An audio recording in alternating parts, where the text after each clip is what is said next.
So there's a teaching that you're supposed to view, like the way the Bible describes the creation of mankind is we were created as a single individual.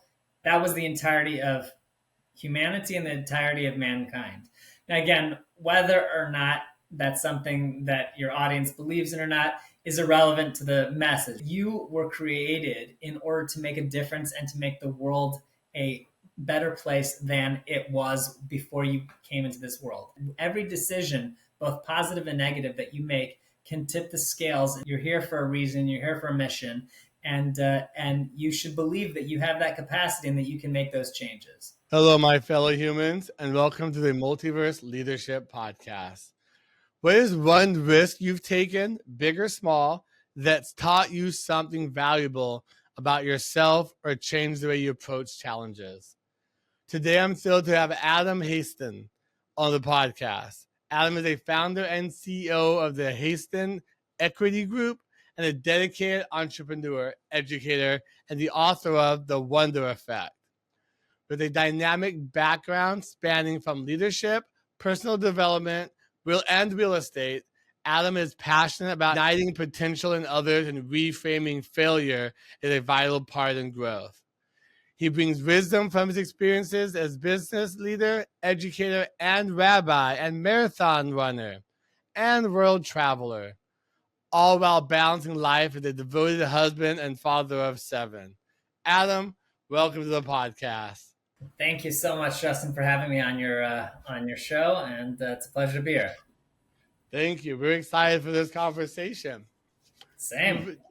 So to get to a little dive in, we would love to kind of take the audience through kind of your journey, what you've been doing, and to where you are now helping other people.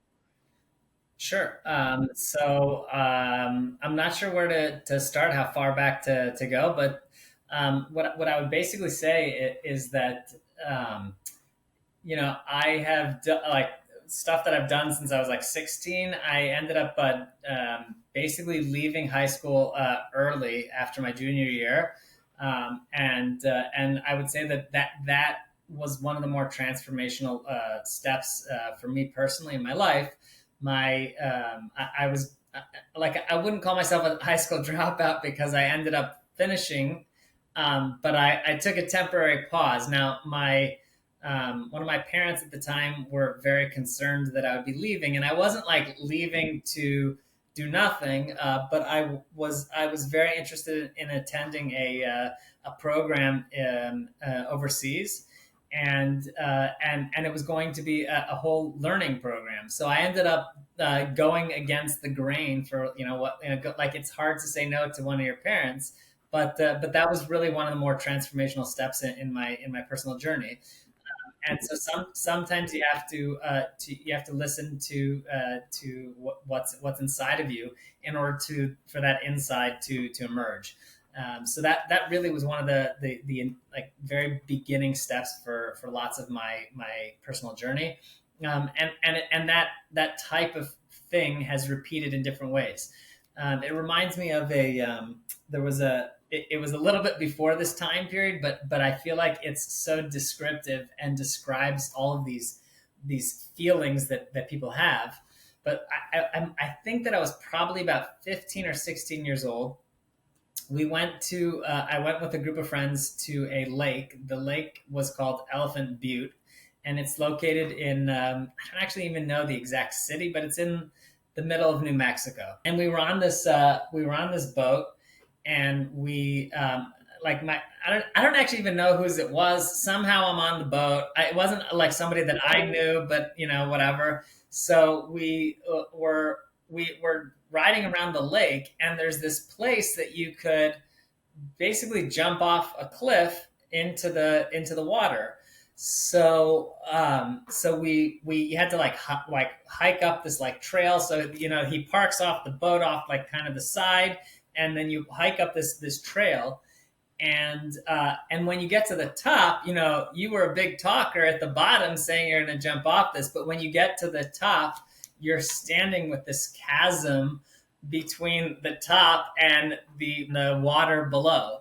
So now I don't exactly know how tall it was. It could have been 50 feet. It could have been 100 feet. I doubt it was 100 feet because that would be like 10 stories, but it could have been. It was just very tall. So you're sitting there and you're like, the fear is like so present inside of you.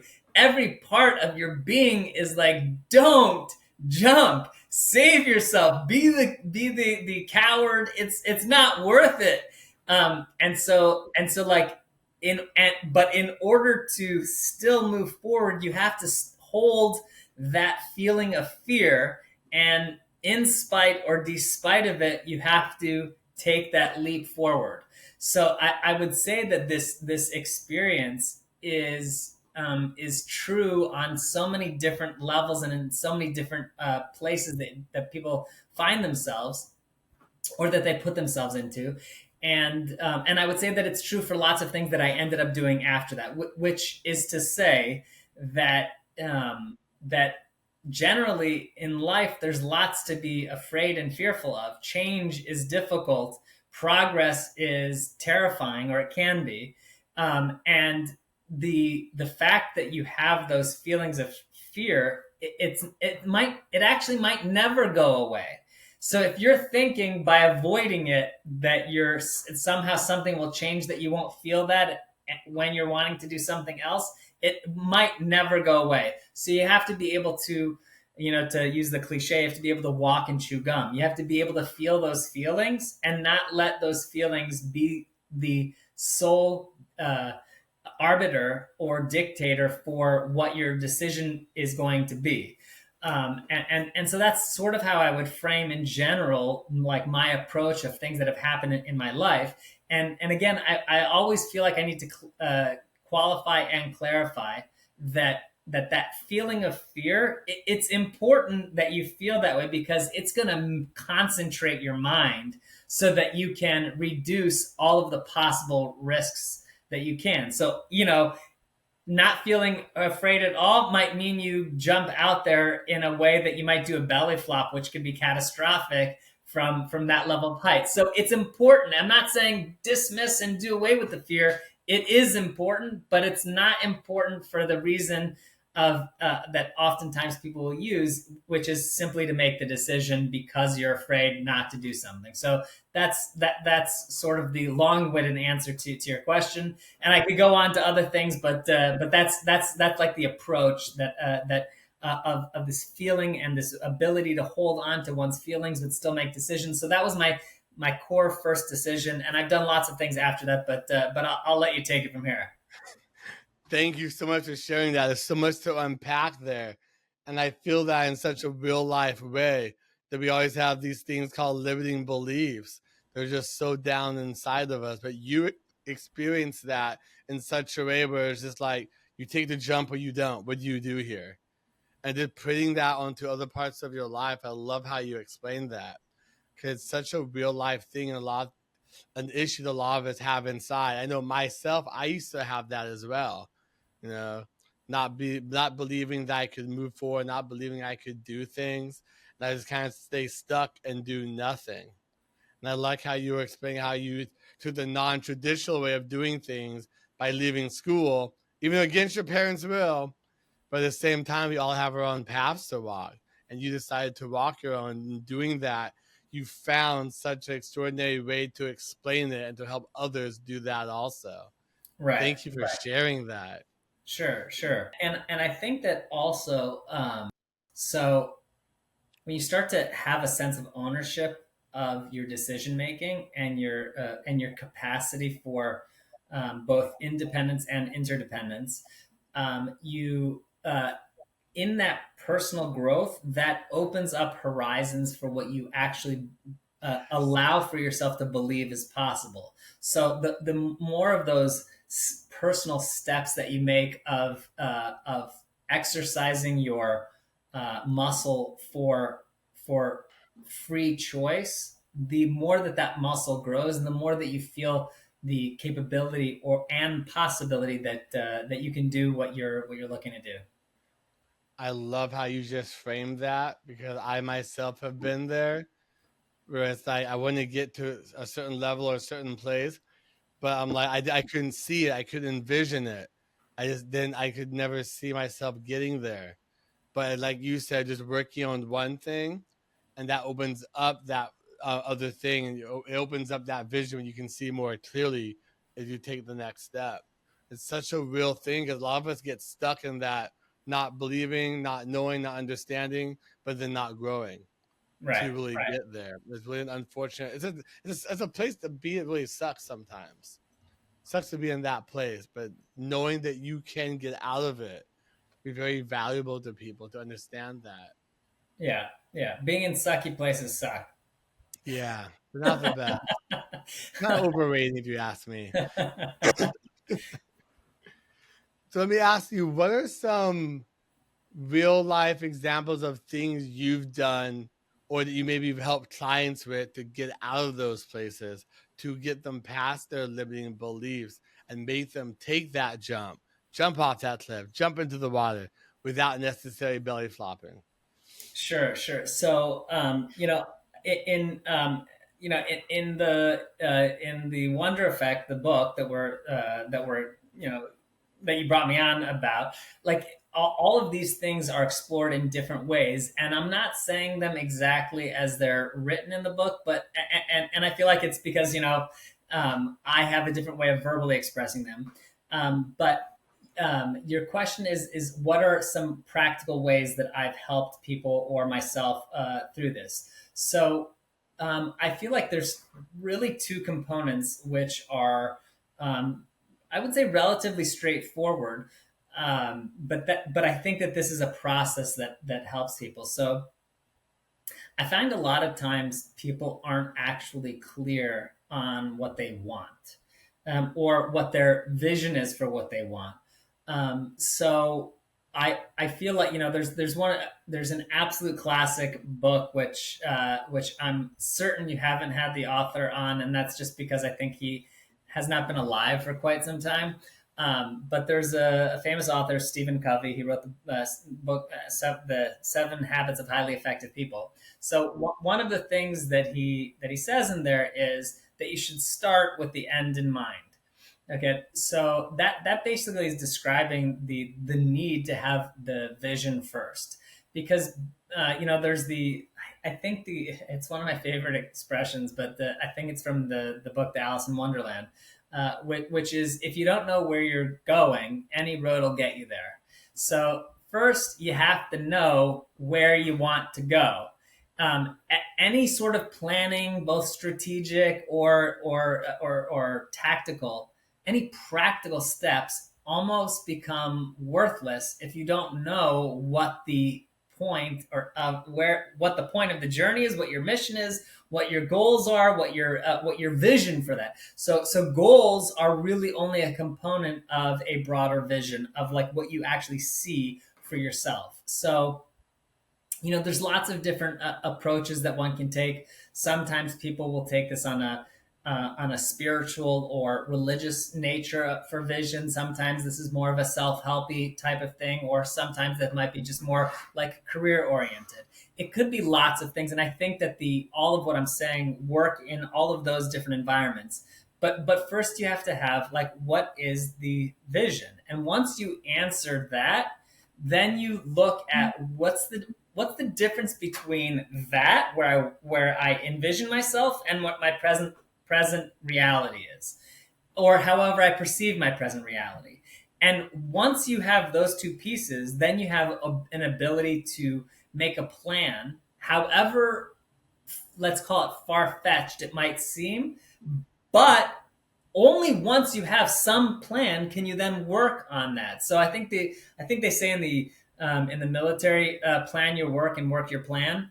And that's kind of the approach. So, like, first you have to know, where do I want to go? Then where am I, and what is the gap in between those things? And then once you work on that, and once you see the plan, it actually becomes more realistic, even if it seems far-fetched. But you know that you can do step A, B, and C, even if it's not getting you all the way to the end. But you see the steps, and then as you take those steps, it creates a level of confidence in yourself and a level of growth in yourself that you begin to believe it more and more, because it becomes truer and truer that you're actually playing out that reality of getting towards the vision that you had in mind. So again, that's been the process that I've worked with people, and it's the process that I've worked on with myself. Um, if you want, I could share like one particular story if that's Yeah, I would helpful. love that because cause recently I've worked on my own vision. I didn't know you had to kind of reverse engineer it backwards. I don't understand why we don't know what we don't know sometimes. Why do we do it the opposite way? Yeah, It's strange.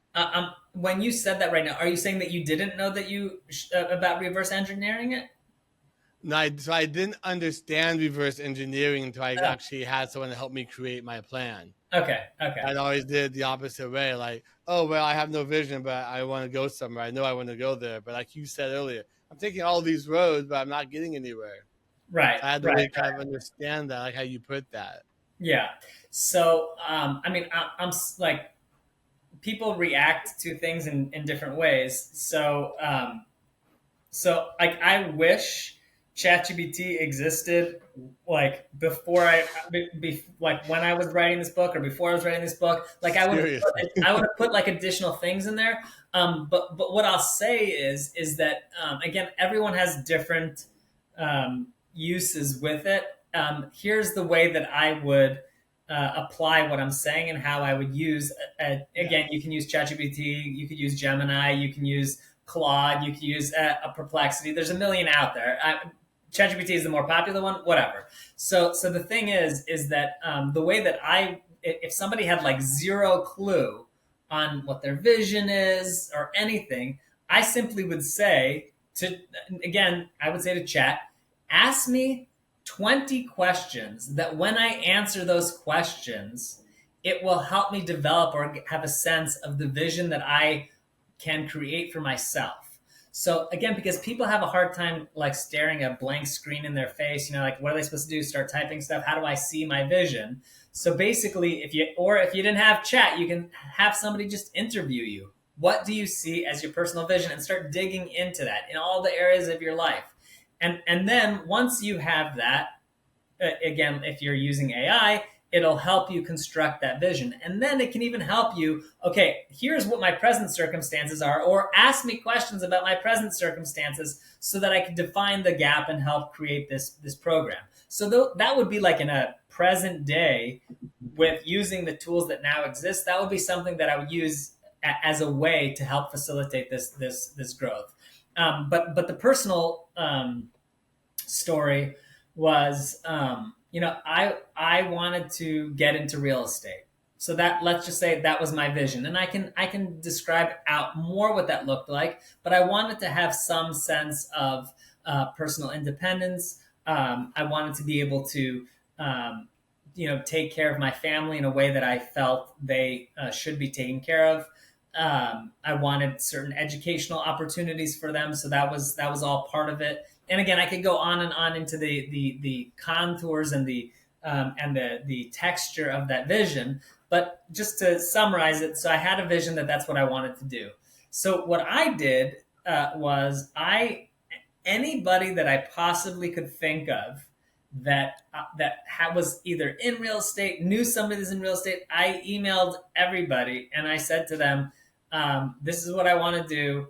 I simply want to spend some time with you to get a sense of like what it might take in order for me to put this vision in place." So those were the steps that I took, and it again, I started with baby steps, reaching out to people, then working on a plan to do that. Started doing more research. I knew I needed to learn something, so like all of that took those contours of creating the steps that needed to happen for me to get to from where I was to where I was looking to go. So that's a very practical example of what I did for myself personally, and the approach that I recommend for others, and that I take with others. I love that how you explained that, especially the part about using AI. I actually pulled it up here myself. I asked it that same question you did. And I was kind of blown away by how it can really ask you the right questions to really shape a vision. Right. Like, wow. Now, That is just phenomenal. right. Now, the one other thing that I would say, again, it's just because sometimes everyone has certain degrees of laziness. So like I like to at least offer any like ways that they might still be able to do it even if they're lazy or whatever. And that is, there's ways both with the tools themselves, but there's ways to just use the audio to respond to all those things. So sometimes people might not want to type a whole bunch of stuff in. They can use audio tools to be able to respond to all these questions and just make it more compatible with what they're wanting to do. Yeah, this is quite phenomenal. Let's say I'm someone who, okay, I created my vision. I went here, I asked the questions, I have an idea of what my vision is. What do I do with that information now? What can I do with it? How do I You're, reverse engineer that? right. So I'm saying like even with that, Yeah. you can also use AI. The thing is like that's like I feel like it's almost a I don't mean it literally at all. I feel like it's cheating. Now, I don't mean it's literally cheating. I think I'm saying this way, cheating in a good way, which is this will leapfrog you so far ahead in seeing what you need. So once you have the vision, you can then ask again. That's what I was saying. You could then provide it with what your present circumstances, or ask it to ask you based on what your vision is. Ask me questions about my present circumstances and how capable I am in all these areas, and then what are next steps that help me plan out what the next steps are that I could take in order to see that happen.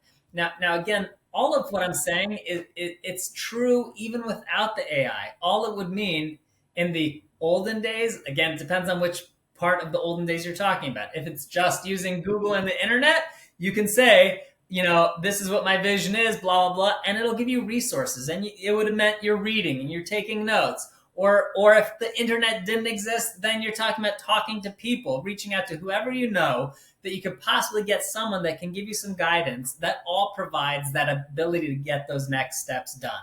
So it's not magical AI. AI just helps narrow that time period for accomplishing the same thing. That's all. Yeah, that's a great tool. I really appreciate that giving that to us. I myself wouldn't have thought to put it into AI to help me figure that out. Yeah, Because like I feel like you say AI can do so much, but also you have to kind of put some time and work into really knowing what you want, not just what AI is trying to tell you want. Also, you gotta right, be careful. You gotta be careful with like a balance of that one. right. But the benefit of taking the approach that I'm saying is that Yeah. it's taking it's the one it's interviewing you and asking for your information. It's not Yes. just giving you the vision. You're basically providing it for your vision. But the problem is sometimes you need questions that evoke responses, and those questions that it's providing help you identify within yourself what your own feelings or what your own thoughts are on that particular topic. Okay. So yeah, sometimes I feel, well, what questions do I actually ask, or do I need to ask? Right. Not just the AI, but even ask myself. I mean, I don't know where I'm trying to get to, where I'm trying to go, but I know the vision will help me. But just sometimes I don't know what I don't know. Right. And I guess that's probably where you come in your book to actually help me kind of get there further. The I is one person without knowing anything about vision or how I'm going to get to where I want to get to can only do so much with what I know. So Yeah. yeah, Yeah. I really like that. I have to play with that some more myself on the AI side of it. That's really cool. I know Cool. you could ask all kinds of questions. You can figure things out with it. I never thought of using it for something like this. It's a great tool, an amazing tool. I appreciate you sharing that with us in the audience. Thank you. Yeah, absolutely. So, and with that, so I have my vision, but I'm still feeling like I'm an imposter. Like, okay, I have this vision. Who am I to say that I'm worthy of doing this? How would someone go about, I guess, kind of helping them understand how to get over their imposter syndrome? A lot of Right. that's going to come up. Who Um, am I to have this vision?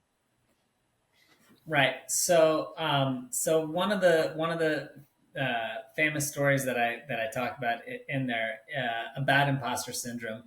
Um, the short answer, to the question. Sorry, it's just I'm laughing because it's kind of a funny response, which is the answer is you're not worthy, and no, but nobody else is any more worthy than you either. Okay, so the thing is that imposter syndrome is felt by everybody. So, and again, going back to that idea that we started out with of having a feeling but not letting it be what controls your decision making. So if the feeling of imposter syndrome, you actually allowed it to guide your decision making, nobody would do anything. And that's because virtually everybody in every field has imposter syndrome. And that's simply because wherever you are now, you weren't that future self yet. And what it takes to become that future self is to become that future self. But since you're not already that future self, you don't feel like you are that self because you're not yet. So Imposter. yeah. So the story in the book though is about a person who he was interviewing past uh, um, Nobel Prize winners, and he was interviewing some one of them, and he said for some reason he never thought to ask it, but he asked him, do you ever have imposter syndrome? So so and this was in physics. So physics highly you have to be extremely educated. You have to be good at many domains of education. And he asked this guy, did you ever experience imposter syndrome? So he said, yeah. And he said, when did you have that experience? So he said, when I won the Nobel Prize. And he said, because when one of the rituals that they have you do is that there's a book that they have that all the past winners of the Nobel Prize, they signed their name in the book. And before he signed his name, he's going down the list and he's seeing people like the people with the likes of Einstein. And he's like, I'm no Einstein. I mean, imagine having to put yourself in the same book as Einstein. You're like, I'm no Einstein. So the thing is that if it's true with people that are at that caliber, meaning where like everyone's agreed, this guy deserves it, and he's having that experience, then like on one level you can say, what's the hope for the rest of us? And the answer is that it's not about doing away with imposter syndrome. Everyone feels it. You just have to manage it. And managing it is in the way that I was describing, where you're going to have certain feelings, but those feelings can't dictate the decision making that you have. I'll give you one other like framework of how to think about this. So the example that I like to give is with a surgery. Okay, so if you were told that you're going to die if you don't have this specific surgery, okay, yet there's only one, and they can do it, and they're going to have like 100% success rate. Okay, so you have like all of the information that you need, except there's only one catch. Okay, and that catch is that they can't use the medication that makes you not feel anything. Anesthesia. Right. Yeah, exactly. So the only catch is that you can't have anesthesia. Okay. So now there's two pieces of information.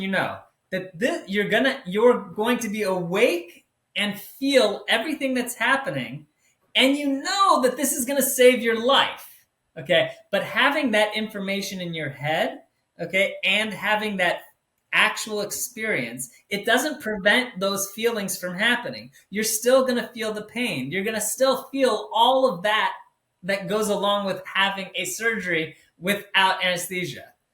But you have the information in your head that it's going to cure you and save your life. So of course you're going to do it. Of course you're going to move forward with it, but it doesn't prevent you from having those feelings. So this is a different framework that I like to use to say, look, even if I was going to guarantee 100% that you could do this and that this is the plan to get there, it doesn't mean that you're not going to have all of these experiences along the way. Now, again, nobody can guarantee anything. I can't guarantee the success that what your vision is going to be the thing that happens. Like it's, it's one of the what comes along with being human, and so I'm just simply saying that yes, you can do lots of things. You're going to have imposter syndrome. We all experience it, and that being aware that this is going to come up and this is a part of that experience will just allow you to feel it, be aware of it, but not let it rule you. I love how you put that. Very well said. Give me a lot to think about because I was actually there myself for a while.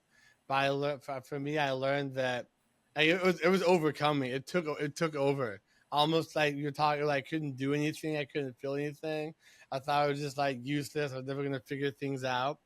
But I also learned as I kept going about it and kept learning and just doing work on myself, that imposter syndrome was kind of like going down a little more, but it was still always there. Like you said, I feel like it's always going to be there.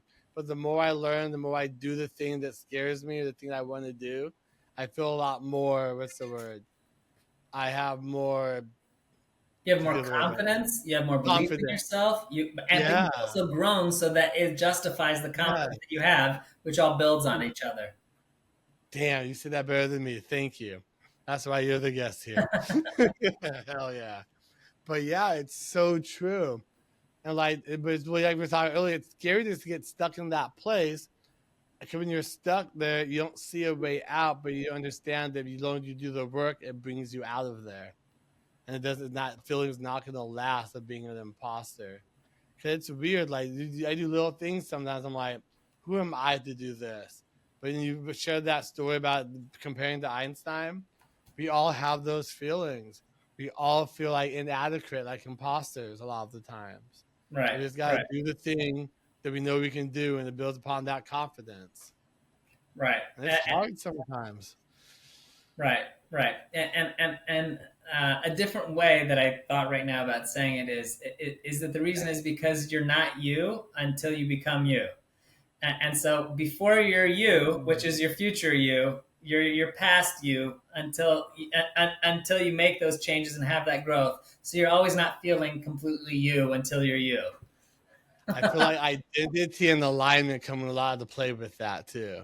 Yeah, Especially for me, because the alignment you're out of a line and you have this identity they're holding on to, but you're trying to grow, you're getting away from that identity, and it's not quite aligned into a new identity. right, So exactly. you're on that journey right there, and it feels weird in between sometimes.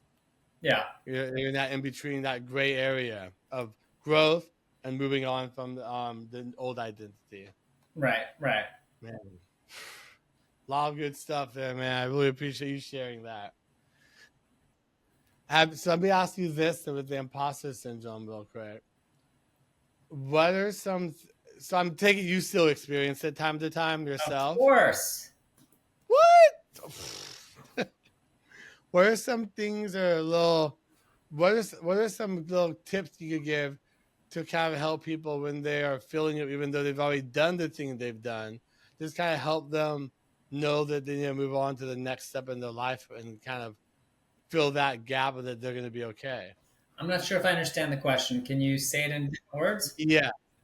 What are some practical tips you could give people out there still experiencing imposter syndrome, even though they've done things to get past, I guess, certain levels of it? But like we said, it's always going to be there. Are there any kind of tips you could give them to like letting them know it's going to be okay, what they can do to improve that? I And it's going to look different for everyone. Right. Again, I feel like I feel like since it's a mental question mark that they have, the only response to that is a mental framework, which is why I'm sharing some of what I shared, and I feel like that is the again having an awareness that that everyone experiences it equalizes it for you because what if you think that you're the only one that has the experience, then you believe that it's even more true because you're the one experiencing it. But if you basically say, look, everyone essentially has this experience, then you're no different than anyone else. And if you're no different than anyone else, then you could do the thing that you want to do just like anyone else. That's it. So again, it means that you're going to feel it, you're going to manage it by being aware of it, and you're going to realize that that should not be what inhibits you and prevents you from taking those next steps. I love that, the awareness part. Very well said. Thank you. I feel like you did explain that earlier. Maybe I didn't catch it like I should have. There's somebody that I heard say that a lot of people say that necessity is the mother of invention, right? Yes. But the one that I like almost as much is that repetition is the mother of learning. Ooh, So I like that. sometimes we need to hear things multiple times in order to actually identify and identify with the messages. That is so true. I know myself need to hear things quite a few times sometimes Yeah. to really take it in and understand it. It's not just like a one size or one time fits all. Right, right, Yeah. and look, that's not just about academic learning. That's about life experiences. A lot of time we have to experience things in a multiplicity of ways, in order for us to learn the lessons that help us move forward. Oh, I feel that, especially with like habit building. Like, I have to experience stuff over and over. Sometimes I'm like, oh, finally I get it. The light bulb, you have that light bulb moment and it clicks. Right, And then you right. find building that great habit in your life that you've been trying to do for years. So yes, I love that. Thank you. So that leads me to understanding the mindset one has to have in order to grow and be better in what they are doing or trying to achieve. I know we touched basis on the vision, which really helps that. That's kind of the foundation, if I believe, correct? You You were said the saying earlier? vision. Yeah, the vision is kind of the Yes. foundation. So from there, I have the vision. I'm ready to get set forward into the next step of my life. But I feel like, what if I still have this old way and old mindset way of doing things? How do I get to the growth area of having the new mindset that I need to be able to achieve what I want to with that vision? Right. So when we started this conversation, I was responding with the vision because you were asking it, that question. Um, but like from the approach though that I normally take, it's actually there's things that precede getting to the vision. So and that I feel like answers this question a little bit more. So at the beginning of the book, there's two ideas that I talk about. One of them is called crushing false idols. Okay, so the idea really behind that is that an idol, the I'm not sure if this is the exact definition, but the definition I'm referring to is the idea of attributing power to that doesn't really have that power. Okay, so what that means is, for the sake of like the old time definition of an idol being a little piece of stone or clay or whatever that people bow down to or whatever exactly. So that's attributing a power to something that doesn't actually possess that power. And a lot of times, what we do is in our personal lives, we attribute powers to things that don't really possess that power. And one of those things are what I'll call experts. Okay. So people, they basically will say that again, this it depends on which area of which season of your life you're in, whether or not you're in your, let's say, 18 to 20s or your mid 20s to mid 30s. So it depends a little bit, but I'll take one approach with this, and that is that people say there's a certain way or a certain path to do something, and that's what experts say is the right way to do it.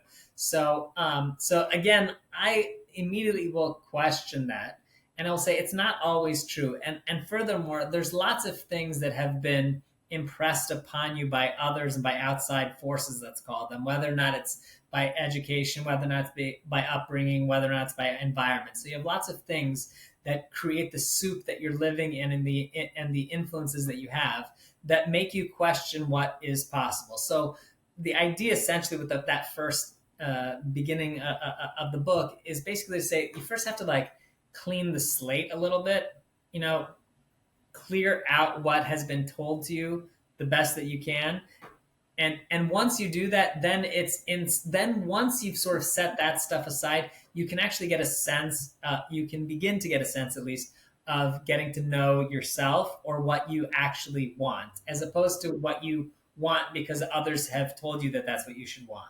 Okay, those two things are extremely important before hitting on that vision part, because the vision, if it's coming from what everyone else has told you, then it's not really your vision, it's just what everyone else has told you. So it's really important to clean the slate first, and then once the slate's clean, can you then start to get a sense of like the your inner workings, or the things that are like signals from inside, I'll say. And when I say signals, what I mean is when you have like certain interests or certain things that like you're drawn towards, that's something that's coming more internally than it is from an external influence.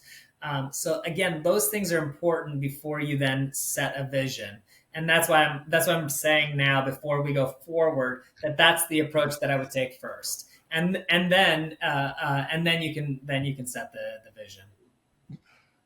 I love that. Very well said. I actually understand that. Yeah, unlearn what you knew so you can learn what you don't know. Or so that you can learn, so that you can get to know yourself. Be open. Yeah. Yeah, I know we learn so many different things, like in institutions, from parents, from friends, that don't really line up with what we want to do or where we're trying to go, or with our vision. Right. Right. Like, I know I used to take that for granted sometimes, not really understanding that until you kind of explain that. It makes a lot more sense. Yeah, we're so influenced by so many outside things, and it's crazy, especially in this world with social media and like institutions telling us to think one way, do one way, buy things, do things that way. They're not really understanding what we truly want or need in our own lives. Right. Right. Yeah, thank you for sharing that. If people want to reach out to you and actually want to reach out to you and read your book, where can they find that at? Sure. So, I mean, the easiest way is just going to the website, which is my name, adamhaston.com. Last name is spelled Haston, as in Nancy. And that's the easiest way. From there, like if you go to Amazon or any other website that sells books, you can get it there too. Not yet on Audible, but that is coming soon. Yeah. I know I'm a sucker for audiobooks. I'll definitely put those down in the show notes. And I want to thank you for coming on here today. It's been really fun having you on here.